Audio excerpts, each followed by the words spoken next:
मेरा नाम दीपांजलि पाल है। मैं 9वीं कक्षा की विद्यार्थन हूँ। मेरे स्कूल का नाम सरकारी कन्या senior secondary smart school Mansura, जिला लुधियाना है। मैं आज आप सबके सामने योगा लेके पेश हुई हूँ। सही मनस्थिति के साथ ही आसन की शुरुआत की जानी चाहिए। श्वास सही ढंग से लें। इसका सबसे आसान तरीका है ओम के उच्चार से। जमीन पर आरामदायक स्थिति में पलौटी मारकर बैठें। नेत्र बंद करें।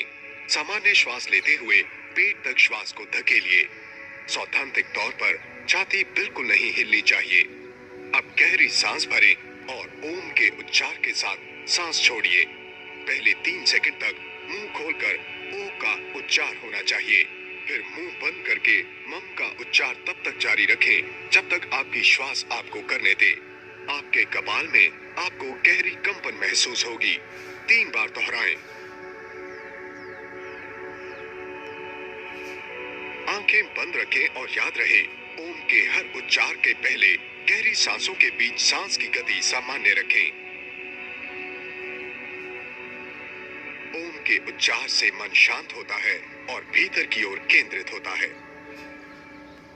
ध्यान रहे, शुरुआत में किसी भी आसन को एक बार से ज्यादा ना करें।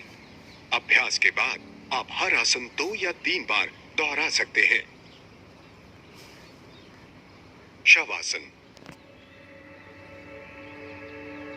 पीठ के बल लेटिए, पैर जुड़े हुए, पैरों की उंगलियां बाहर की ओर, हाथ जंघाओं के पास और आंखें बंद करें।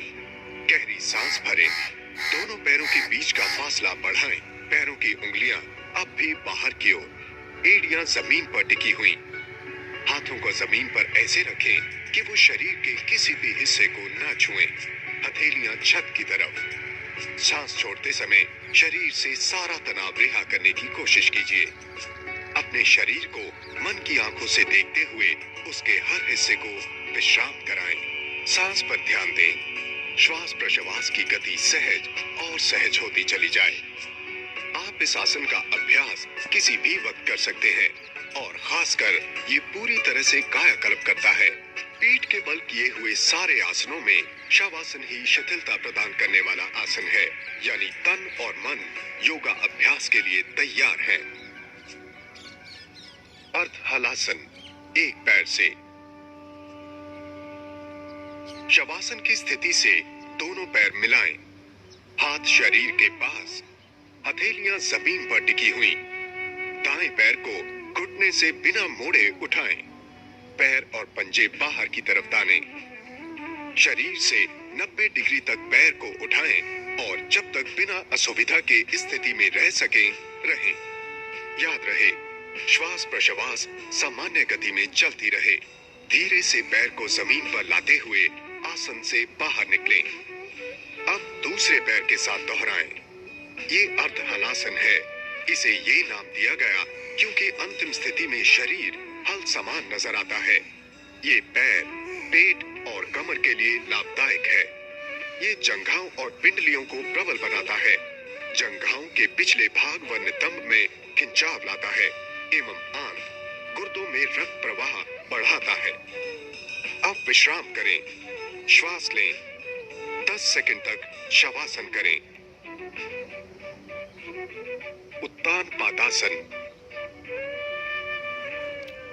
शवासन की स्थिति से दोनों पैर मिलाएं, हाथ शरीर के पास, हथेलियां नितंबों के नीचे ले जाएं। दोनों पैरों को उठाएं और घुटने मोड़े बिना ही जमीन से 30 डिग्री ऊपर पहुंचने पर वहीं रुक जाएं व 5 सांस भरने तक इसी स्थिति में बने रहें। उसी तरह 60 डिग्री पर रुकिए और अंत में जमीन के 90 डिग्री पर। हर बार 5 सांस भरने तक स्थिति में बने रहें। धीरे धीरे पैरों को नीचे लाएं। 60 डिग्री और 30 डिग्री पर रुकते हुए श्वास सामान्य गति से लें।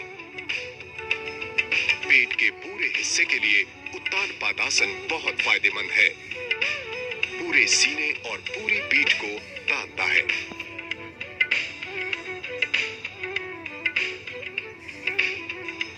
अर्ध पवन मुक्तासन। शवासन की स्थिति से पैरों को मिलाएं और हथेलियों को शरीर के पास रखें। दाएं पैर को घुटने से मोड़िए। जितना हो सके जंघा को पेट के पास लाएं। दोनों हाथों से दाएं पैर को लपेट लीजिए। घुटने के नीचे उंगलियों को एक दूसरे में डालते हुए दूसरा पैर जमीन पर ही सीधा टिका रहे। पैर आरामदायक स्थिति में रहे। जंघा को पेट की तरफ दबाएं। धीमी गति से विपरीत क्रम में आसन से बाहर निकलें।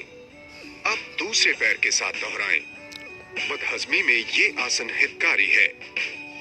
पेट नितंब और जंघाओं को तानता है। शरीर के निचले हिस्से को सुडौल और लचीला बनाता है।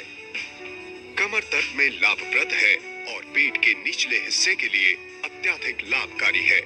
आपने ध्यान दिया होगा कि ये आसन जोड़ियों में होते हैं। अधिकतर आसन परिपूरक है। सेतुबंध आसन।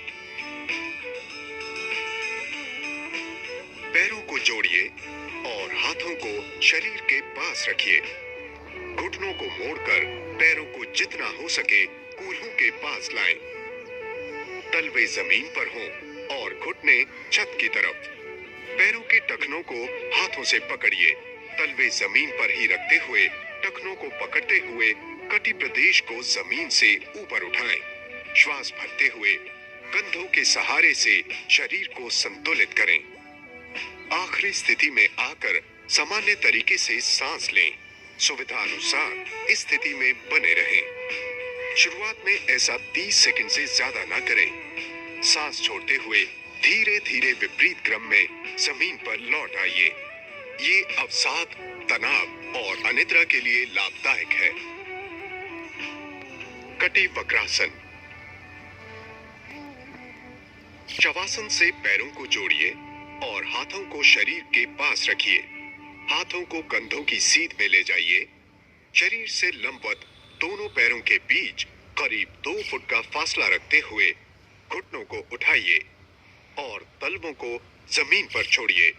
शरीर के निचले हिस्से को दाईं ओर मोड़ते हुए दोनों घुटनों को जमीन पर लाने की कोशिश कीजिए।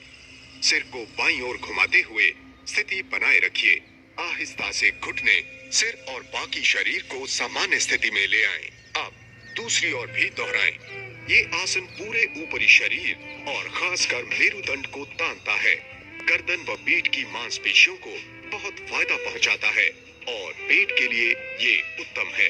कमर की चर्बी को कम करने में भी ये काफी कारगर है। नौकासन। जमीन पर मूल स्थिति से गहरी श्वास भरते हुए दोनों पैरों को ऊपर उठाएं, जितना ऊपर उठाना मुमकिन हो। अब दोनों हाथों को उठाएं और उन्हें सीधा रखते हुए पैरों की उंगलियों तक पहुंचने की कोशिश कीजिए। अपने शरीर को करीब 45 डिग्री पर लाने की कोशिश करें। कोहनी और घुटनों को मोड़े बिना। श्वास प्रश्वास की गति सामान्य हो। स्थिति बनाए रखें। आसन से निकलते वक्त श्वास छोड़िए। याद रहे, इस आसन का अभ्यास झटके से ना करें। कमर की चर्बी घटाने के लिए नौकासन अति उत्तम है। पेट के लिए भी ये फायदेमंद है और कमर तथा पैर की मांसपेशियों में मजबूती लाने में कारगर है। गुर्दों को संयमित करने में ये आसन मदद करता है। मधुमेह के मरीजों को इस आसन से फायदा होता है और मन की एकाग्रता में सुधार आता है। चक्रासन।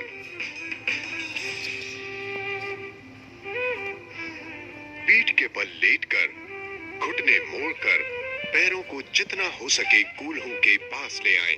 पैरों के तलवे जमीन पर ही रहें। पैर फैलाइए। दोनों पैरों में इतना फासला हो जितना दोनों कंधों के बीच। हाथ ऊपर उठाएं, कोहनी मोड़ें और अपने हाथ जमीन पर ऐसे रखें ताकि उंगलियां कंधों को छुएं और हथेलियां जमीन पर हों। श्वास भरें। धीरे से हाथ और पैरों के बल पर अपने आप को ऊपर धकेलिए जब तक कि पूरा शरीर फैलकर उल्टा यू न बन जाए। पैरों की उंगलियों पर खड़े हों। सिर में खून के बहाव को महसूस करें। फेफड़े चौड़े होते हैं और वो ऑक्सीजन से भर जाते हैं। सुविधा अनुसार स्थिति में बने रहें। श्वास छोड़कर अपने आप को आहिस्ता से नीचे लाएं। चक्रासन का शाब्दिक अर्थ है पहिए का आसन। ये आसन मुख्यतः मेरुदंड पर केंद्रित होता है, उसे पूरी तरह तानता है, ऊपर से लेकर नीचे तक। और मेरुदंड तानने के कारण ये आसन नाड़ी मंडल पर काम करता है। ये सीने को भी तानता है, फेफड़ों को खोलता है और सांसों को गहरा तथा नियंत्रित करता है। इसलिए ये गुर्दों को संयमित करता है और ये हृदय के लिए भी अति उत्तम है। पेट के बल पर ध्यान रहे, शुरुआत में किसी भी आसन को एक बार से ज्यादा ना करें। अभ्यास के बाद आप हर आसन 2 या 3 बार दोहरा सकते हैं। पेट के बल लेटिए, पैर सीधे और आरामदायक स्थिति में एक दूसरे से थोड़ी दूरी पर, हाथ शरीर के पास ही हों। सामान्य स्थिति में सिर्फ एक तरफ घुमा कर रखें। मकरासन। पेट के बल लेटकर पैरों को फैला दीजिए। पैरों की उंगलियां बाहर की तरफ, एड़ियां अंदर की तरफ और जमीन को छूती हुई। दाहिनी कोहनी मोड़कर दाहिनी हथेली को बाहिने भुजा पर रखिए। उसी तरह बाहिनी हथेली को दाहिने भुजा पर रखिए। माथा दोनों हाथों पर टिका दीजिए ताकि गर्दन को सहारा मिले। तनाव संबंधित रोगों के लिए ये आसन बहुत ही फायदेमंद है।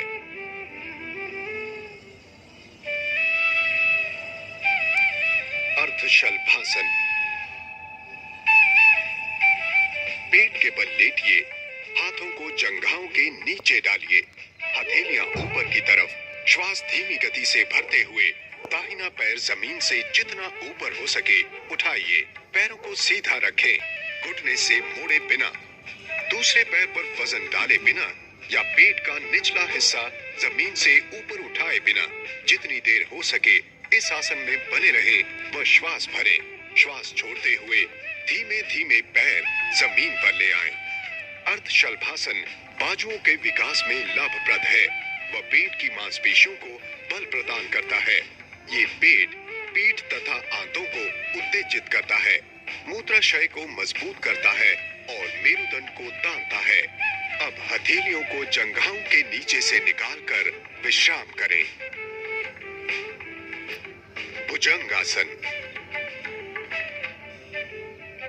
सिर इस तरह रखें कि ठुड्डी जमीन पर हो। हाथों को सीने के पास लाएं, हथेलियां जमीन पर हों और पैर जुड़े हुए।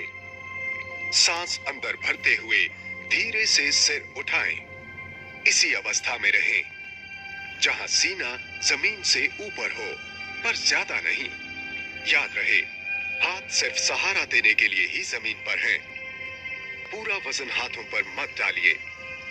स्थिति में बने रहिए और आराम से सामान्य स्थिति में लौट आइए।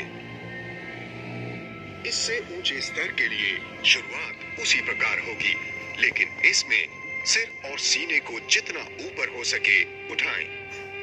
कूल्हों की मांसपेशियों में कसाव लाएं ताकि पीठ सुरक्षित रहे। पेट के नीचे का हिस्सा जमीन पर रहना चाहिए। स्थिति में बने रहिए, फिर धीरे से वापस जमीन पर लौट जाइए। भुजंगासन मेरुदंड को तानता है, कमर व हाथों को बल देता है और फेफड़ों व सीने को मजबूती देता है।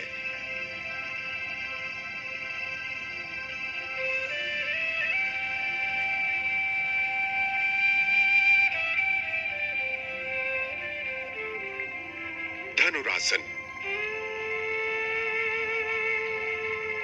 पेट के बल लेटकर ठुड्डी जमीन पर रखें।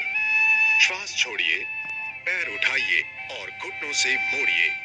पैरों को अपनी ओर लाएं, पीछे झुकें और दाएं हाथ से दाएं टखने को पकड़ें व बाएं हाथ से बाएं टखने को पकड़ें। सांस भरें, टखने को ऊपर की ओर खींचते हुए जंघाओं को जमीन के ऊपर उठने दें।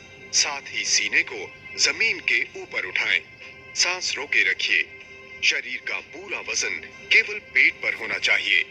सिर को जितना पीछे हो सके लेकर जाएं। जितनी देर सांस को बिना तकलीफ के रोक सकें, उतनी देर आसन में बने रहें। अब धीमी गति से सांस छोड़कर घुटने जमीन पर टेकें, टखनियां जोड़ें और पैर व हाथ जमीन पर लाएं। योग में सबसे श्रेष्ठ आसन धनुरासन को ही माना जाता है। ये व्यक्ति को सुडौल बनाए रखता है, मेरुदंड में लचीलापन लाता है। नियमित अभ्यास से पीठ के निचले भाग, ऊपरी भाग तथा गर्दन के दर्द में लाभ होता है। पेट की मांसपेशियों को तामते और छोड़ते रहने से वहां का रक्त प्रवाह सुधरता है। मासिक धर्म संबंधी विकृतियों में ये लाभदायक है।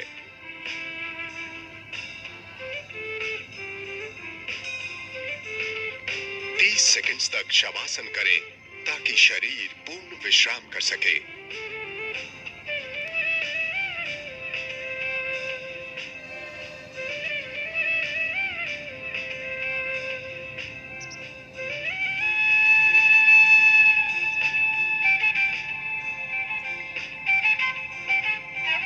ध्यान रहे, किसी भी आसन को एक बार से ज्यादा न करें।